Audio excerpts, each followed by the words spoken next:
বলো এই যে ভাতগুলো এখনো করো পর্বত পর্বত।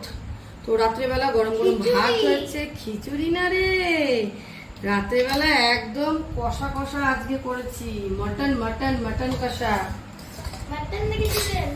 মটন কষা। আমার ভাতটা আগে বেড়ে নি, পেঁয়াজ দিয়ে ভাজা। নেবা তো? এই দেখো একদম ডালটা থকথকা, আমরা দিয়ে ডাল একটুখানি না, বেশি নিও না।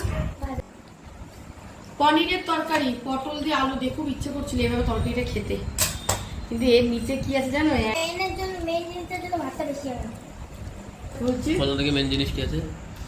ও মটন কষা, পুরো কষা কষা করেছো দেখি। কষা কষা করেছি, রাত্রেবেলা খাবো দেখি কষা কষা করেছি।